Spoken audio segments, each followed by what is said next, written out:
Bonjour à toutes et à tous. Merci d'être venus aujourd'hui pour écouter cette conférence sur le livre de Jean-Claude Herry, que nous allons, dirigé par Jean-Claude Herry, que nous allons vous présenter aujourd'hui, qui s'appelle L'organisation d'événements engagés et responsables, publié aux éditions du Centre national de la musique.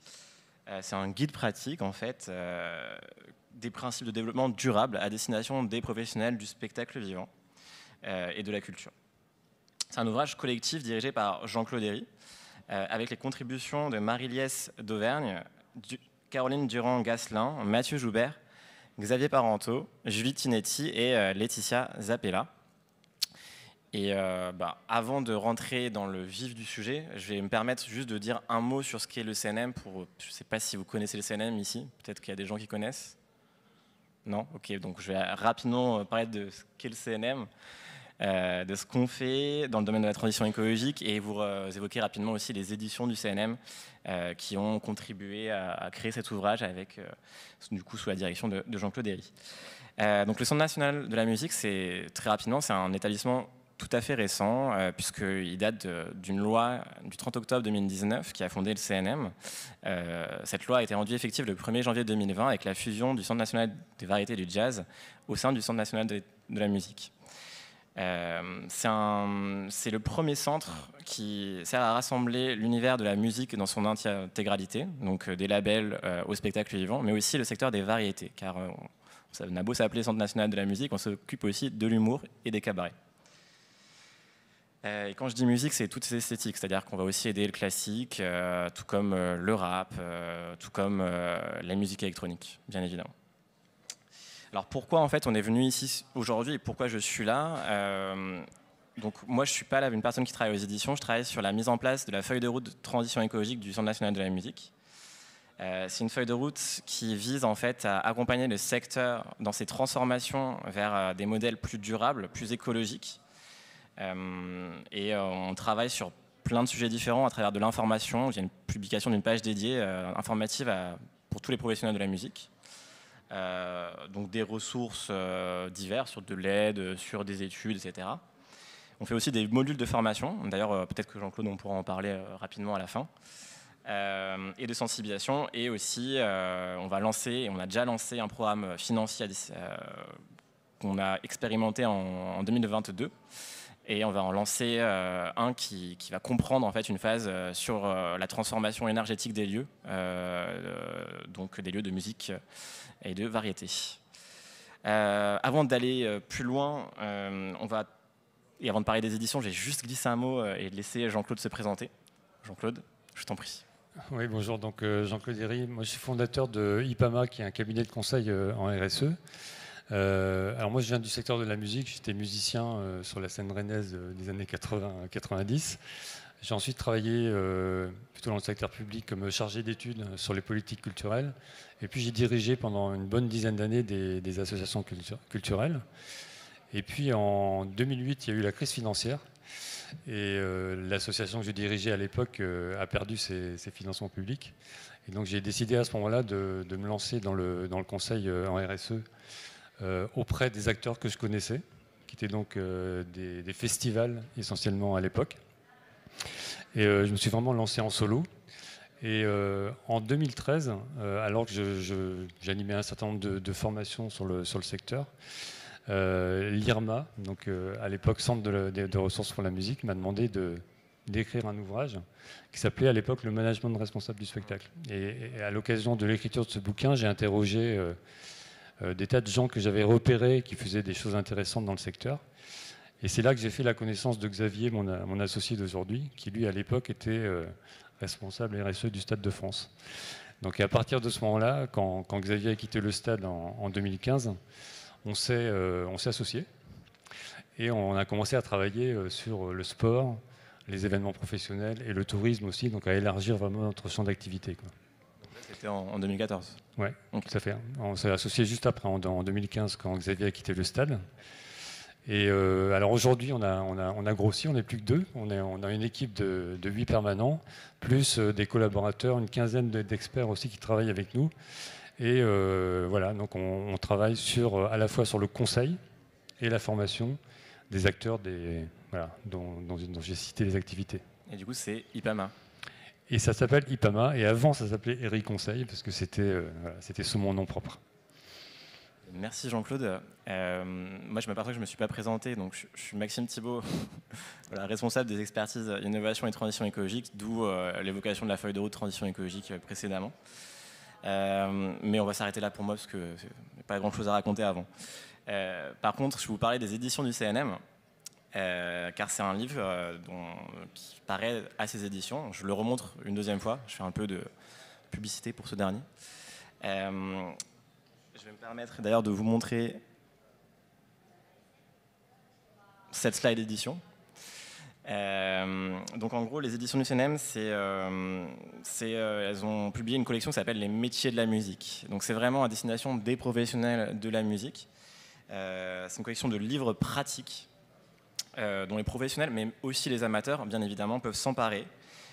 Du coup, pour explorer des sujets. On a des sujets sur la sécurité du spectacle, sur la musique à l'image, sur l'édition musicale, mais du coup aussi, bien évidemment, donc cet ouvrage, l'organisation d'événements engagés et responsables. Donc vous pouvez voir la collection, comme je disais, derrière moi, et sur le site et la boutique du Centre national de la musique, donc sur cnm.fr. N'hésitez pas à aller regarder tous les ouvrages, car ça peut être intéressant aussi pour des gens qui sont dans l'événementiel, notamment sur la sécurité, par exemple. Je vais revenir sur le cœur du sujet d'aujourd'hui. Et sans plus attendre, donc Jean-Claude, tout à l'heure, tu as évoqué que tu as publié un livre que tu as commencé à écrire en 2013. Tu as publié donc, à l'IRMA, qui est une association qui a fusionné dans le CNM. Donc ce livre, c'était le management responsable du spectacle. Peut-être on peut démarrer avec les raisons pour lesquelles tu as souhaité repartir en fait un peu de zéro, si je puis dire, pour cette nouvelle mouture. Ouais, je crois que la première raison, c'est que l'époque a changé, quoi. C'est-à-dire qu'entre 2014 et maintenant, c'est vrai que le sujet est devenu un sujet majeur, alors que c'était vraiment marginal à l'époque. Donc il fallait vraiment refondre. Voilà, il fallait vraiment refondre les choses. La deuxième chose, c'est que je l'ai dit tout à l'heure, je ne travaille plus tout seul. Et il y avait du sens au moment où on avait, avec Xavier, créé une équipe, de vraiment en faire de ce travail de rédaction un travail d'équipe aussi. La troisième raison, c'est qu'avec cette équipe, en fait, on a accompagné entre 150 et 200 organisations là, en quelques années. Et c'est vrai que là, il y avait une masse d'expérience aussi qu'on a voulu faire partager à l'ensemble des acteurs. Et puis la dernière raison, c'est peut-être le CNM aussi. C'est-à-dire que le CNM lui-même, il a défini sa feuille de route sur la transition écologique parce qu'il veut jouer un rôle aussi sur ce sujet-là pour toute la filière. Ça je peux qu'appuyer. Donc, juste avant de rentrer vraiment encore une fois dans le vif du sujet, je me répète un peu dans le détail de ce livre, je voulais te demander, parce que je vais essayer de cadrer un peu la conversation qu'on va avoir aujourd'hui, une définition de la transition écologique selon tes termes, et pourquoi tu penses que cette notion est désormais un enjeu majeur pour le spectacle, pour l'événementiel. Alors, la transition écologique, définition classique, hein, c'est le passage d'un modèle productif classique qu'on connaît vers un nouveau modèle économique et social, mais qu'on ne connaît pas, qu'on imagine, qui va apporter une solution aux problèmes environnementaux, notamment qu'on connaît aujourd'hui. Donc on sait que le modèle qu'on vit aujourd'hui n'est pas viable, parce qu'il nous amène à dépasser un certain nombre de limites, hein, ce qu'on appelle les limites planétaires. Pour mémoire, il y a 9 limites planétaires, on en a déjà dépassé 6. Et c'est des sujets que tout le monde connaît maintenant parce qu'elles sont vraiment très médiatisées.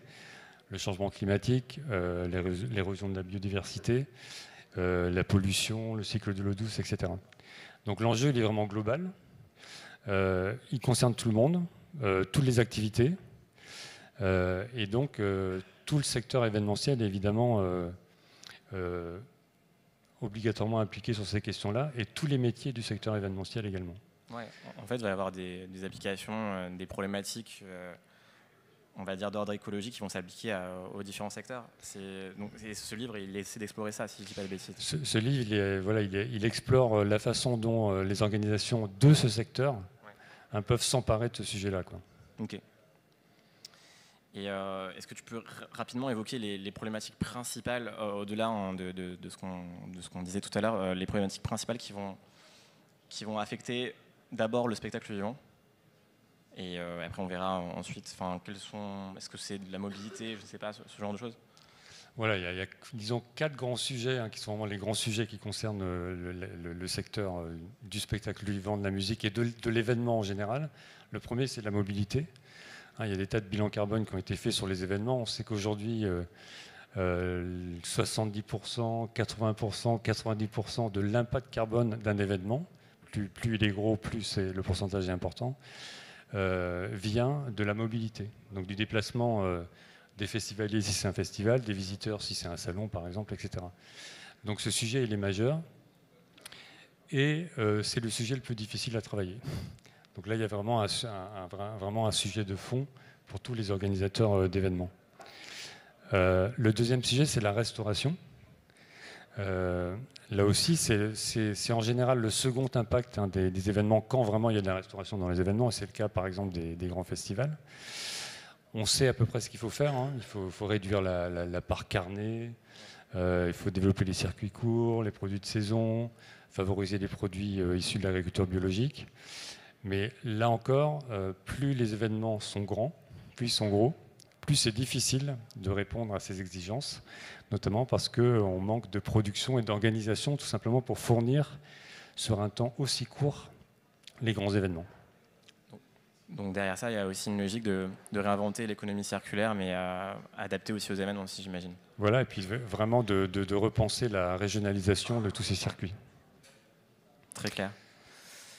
Le troisième sujet, c'est l'énergie. Oui. Bon, là, évidemment, c'est un sujet clé. Alors, il y a une réglementation pour les lieux, par exemple, mais pour les événements en plein air, ce n'est pas le cas aujourd'hui. Il faut savoir que la tendance des grands événements, notamment musicaux, c'est une tendance à l'augmentation de la taille, l'augmentation des jauges, et en plus au développement de solutions son, lumière, vidéo, qui sont de plus en plus énergivores. On sait ce qu'il faut faire, c'est faire à peu près le contraire. Donc là, il y a un vrai sujet, évidemment pour les organisateurs d'événements. Et des fois, en plus, les systèmes son qui sont engagés ne sont pas adaptés. Si j'ai bien cru comprendre ton livre, des fois, il y a une maladaptation des systèmes énergétiques, c'est-à-dire qu'on prend trop grand, alors qu'en fait, on pourrait prendre moins par rapport à la taille et à l'emploi qu'on en fait. Oui, tout à fait. Cet été, et sur les derniers festivals, là, il y a eu pas mal d'études de fait sur justement le dimensionnement des systèmes de production d'énergie, notamment l'électricité, comment l'électricité était fournie et comment tous les systèmes son, lumière, etc. étaient dimensionnés.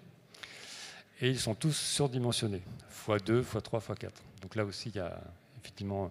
Mais en fait, on ne s'en occupait pas parce que ce n'était pas un sujet. Et en fait, en mesurant les choses, on se rend compte qu'on peut vraiment agir de manière très forte. Voilà. Et peut-être le quatrième sujet, c'est le sujet de tout ce qui est matériel sur un événement. C'est-à-dire les décors, les aménagements, la signalétique, etc. Tout ce qu'on construit juste pour un événement. Et donc là, l'idée, c'est de travailler sur ce qu'on appelle l'économie circulaire, c'est-à-dire arriver à éco-concevoir, d'une part, tout ce qu'on va produire, pour qu'il puisse être réutilisé, qu'on puisse éventuellement mutualiser, et en tout cas, qu'à l'arrivée, il y ait le moins de déchets possible. C'est très clair. Je crois qu'il y a certaines entreprises présentes aujourd'hui qui travaillent sur l'éco-conception de décors, si j'ai pu, en me baladant, regarder 2-3 noms. Si aujourd'hui on traite donc, ce sujet sur l'angle de la transition écologique, l'ouvrage, donc l'organisation d'événements engagés et responsables, il ne traite pas que de transition écologique, il va plus loin à travers notamment certaines normes, la norme ISO 26000, la norme ISO 20121, les objectifs de développement durable qu'ils mentionnent et les chartes qu'ils mentionnent aussi, qui sont des outils pour les acteurs. Et du coup, cette thématique, en fait, c'est ce qui englobe un peu ce livre, si je ne dis pas de bêtises.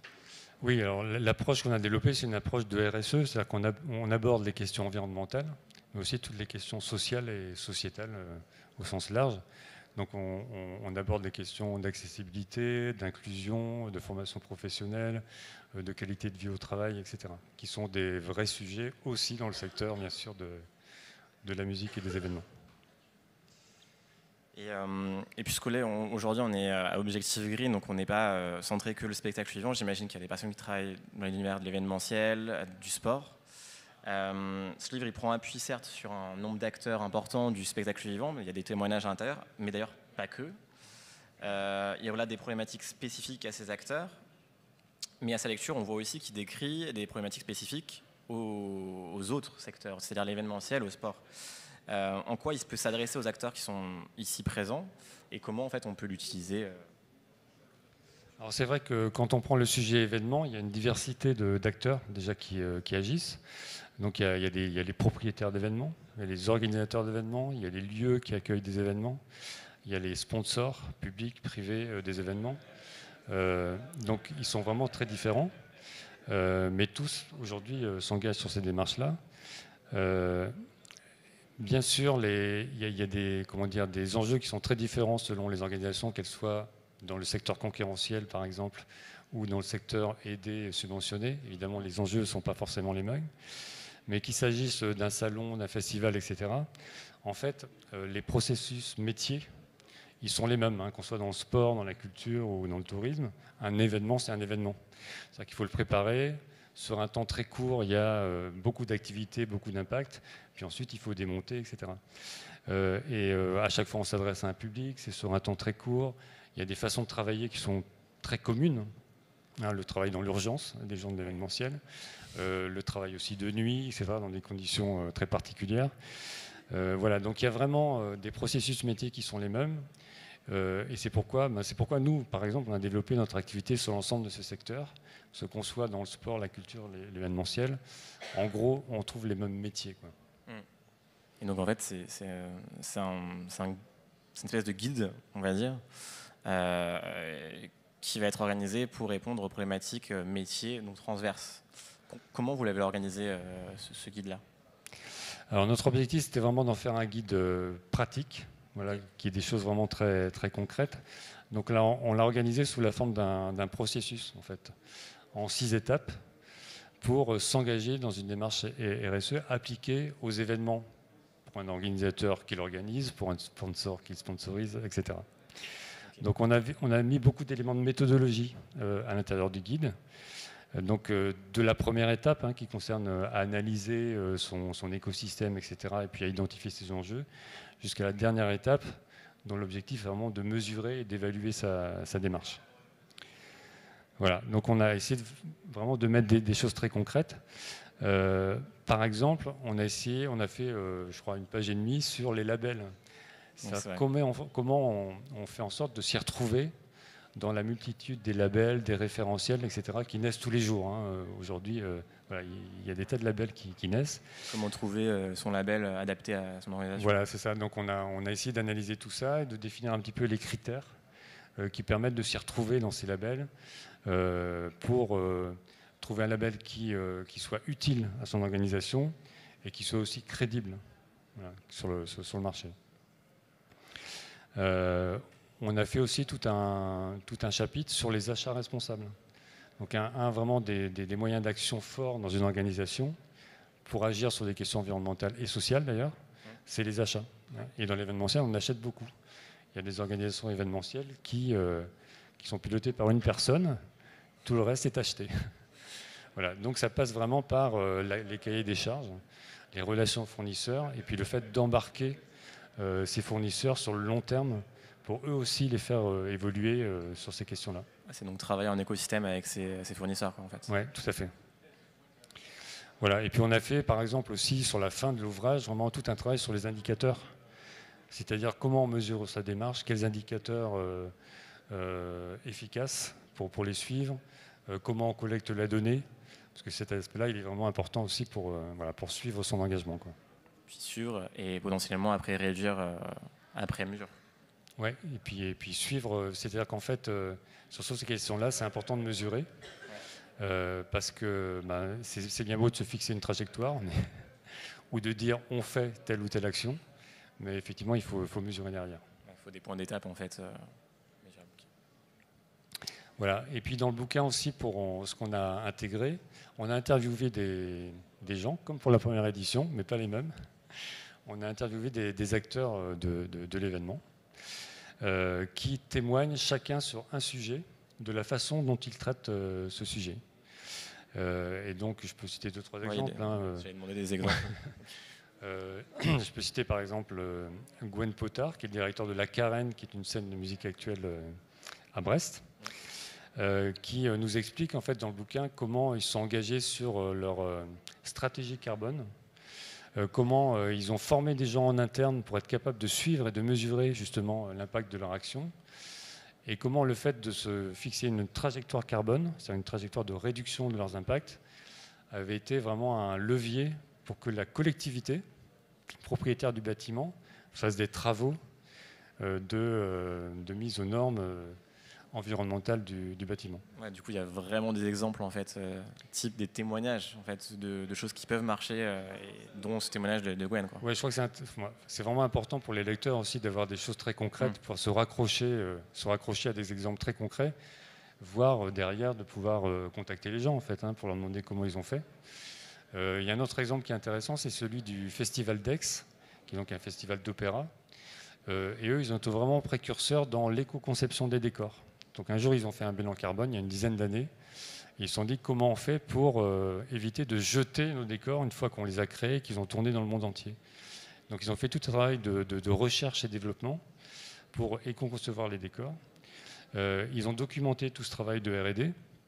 Et ensuite, ils ont fait partager aux autres maisons d'opéra ce travail de recherche, et maintenant ils ont créé un collectif d'opéra qui travaille au niveau européen sur le 17h25. Je crois que c'est 17h25. Oui, c'est ça. Et il y a d'autres exemples où peut-être plus événementiel. Plus événementiel, on a par exemple Enigea, qui est une boîte qui fait de la distribution d'eau sur les événements, qui est un stand là-bas tout au bout, qui témoigne aussi de la manière dont ils ont fait un petit pitch juste avant, je crois. D'accord, ok.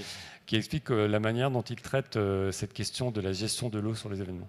Bon, ben, si vous avez plus de renseignements, il y avait le pitch où il y aura le stand. Très bien. Du coup, ce qui ressort un peu, c'est qu'au-delà, il y a des témoignages, mais en fait, ce guide, c'est un guide pratique. En fait, c'est un outil de travail, en somme. Bon, c'est comme ça qu'on a essayé de le concevoir. Je disais tout à l'heure, on a essayé d'y mettre un peu toute notre expérience d'accompagnement. Donc il y a beaucoup de méthodos à l'intérieur, beaucoup de trucs, astuces pour s'en sortir sur telle ou telle étape de sa démarche. Les témoignages aussi qui viennent appuyer, justement, qui viennent éclairer. On a essayé d'y mettre beaucoup de transfert de connaissances aussi sur les différents enjeux, appliqués vraiment au métier de l'événementiel, parce que c'est ça qu'on connaît. Et puis, on y a mis aussi une liste de ressources pratiques et qui sont gratuites, auxquelles on peut accéder directement quand on a envie de travailler sur tel ou tel sujet. Donc, le livre est payant, mais la ressource qui contient le livre, vers laquelle redirige le livre, est gratuite.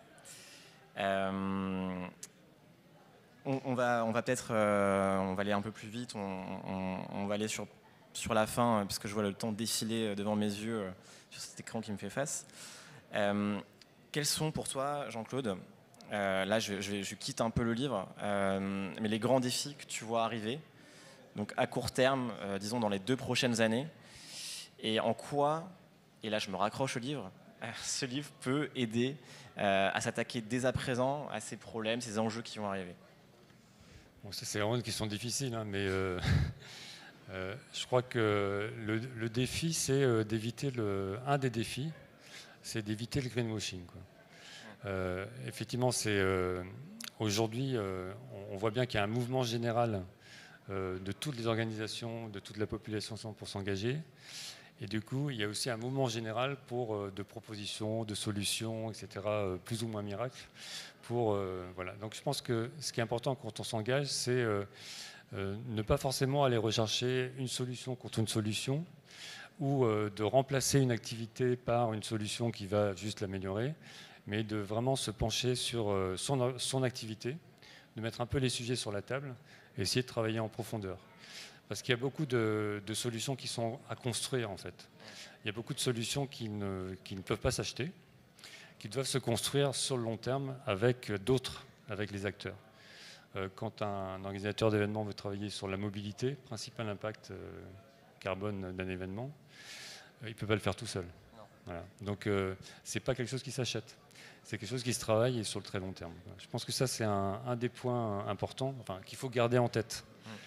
Quand pas de solution miracle, il n'y a pas une solution unique, il y a un travail aussi collectif, une mobilisation de l'écosystème à chaque fois en fait. Ouais, alors ça c'est vraiment un sujet important parce qu'on voit bien que les acteurs individuellement, ils ne peuvent pas y arriver tout seuls sur la majorité des sujets.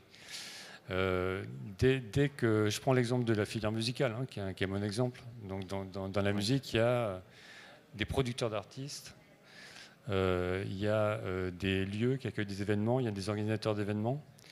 En fait, tout seul, chacun ne peut pas faire grand-chose.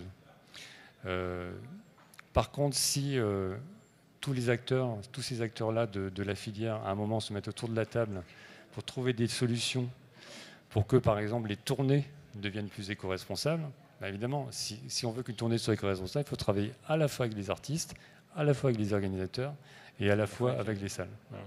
Donc je pense que c'est ça le gros chantier de demain. C'est faire parler les acteurs les uns avec les autres, essayer de construire collectivement en fait, une sortie de crise. Oui, parce que les acteurs sont aussi en concurrence les uns avec les autres. Et donc, à un moment, il faut parler ensemble pour trouver les points communs pour avancer ensemble. C'est d'ailleurs ce qu'on a essayé de faire au début de la création du CNM. Il y a des groupes de travail pour juste identifier les problématiques, dont d'ailleurs tu avais modéré un des groupes de travail, notamment sur les lieux. Très bien. Je crois qu'on arrive au bout du temps. Aussi, je vais peut-être prendre des questions, s'il y a des questions dans la salle, peut-être des réactions ou des questions. Alors, si on n'a pas, je vais peut-être trouver une autre question. Pour toi, Jean-Claude, vu qu'on a encore 2 minutes 30, ou alors meubler tout simplement. Non, mais concrètement, par exemple, aussi un sujet qu'on a vu arriver qui est très problématique, c'est l'énergie et comment, l'énergie et la hausse de la facture énergétique pour les salles. Du coup, comment cette problématique particulière, elle peut être réglée à plusieurs. Quels sont les acteurs qu'il faut mobiliser pour donner un exemple concret de mobilisation d'acteurs. Ça, c'est le sujet vraiment super difficile parce que, alors, d'une part, il y a une loi aujourd'hui qui demande aux propriétaires de lieux de plus de 1000 m² de réduire leur consommation d'énergie de 40% à échéance 2030 de mémoire. Ça fait ça. Donc ça, c'est une injonction forte et c'est la loi. Alors, on sait par ailleurs qu'on peut réduire assez facilement. C'est-à-dire que nous, ce qu'on constate, c'est que les propriétaires de lieux ou les occupants de lieux qui vraiment s'attaquent au sujet, c'est-à-dire font un diagnostic de leur consommation et vont regarder vraiment dans le détail comment ça fonctionne, ils arrivent assez facilement à réduire de manière assez drastique les consommations. Donc c'est possible. Après, l'étape d'après, c'est les bâtiments, quoi. Il faut traiter les bâtiments. Et ça quand on est propriétaire, on peut investir sur 10 ans, 15 ans. Quand on n'est pas propriétaire, il y a beaucoup d'acteurs de la musique et de l'événement qui ne sont pas du tout propriétaires de leur lieu. Là, c'est plus difficile, c'est plus du long terme. Okay. Bon, merci pour cette dernière réponse. Il nous reste 1 minute, donc je vais conclure, à moins qu'il y ait une question dans la salle. Non, toujours pas. Ok. Je vais d'abord remercier Pascal Maillet, le salon Objectif Green, pour l'invitation. Merci beaucoup pour nous avoir fait cette invitation de parler de cet ouvrage. Je rappelle que ce livre, donc dirigé par Jean-Claude Herry, coécrit avec Marie-Liesse Dauvergne, Caroline Durand-Gasselin, Mathieu Joubert, Xavier Parentotto, Julie Tenetti, Laetitia Zappella, je crois que j'ai toute l'équipe. Tout est dit. Il est disponible aux éditions du CNM, je le remontre une dernière fois pour la route, et sur la boutique en ligne du CNM, boutique.cnm.fr. Il faut toujours dire un lien en fin de phrase. Merci encore pour votre attention et excellente fin de salon à toutes et tous. Merci Maxime.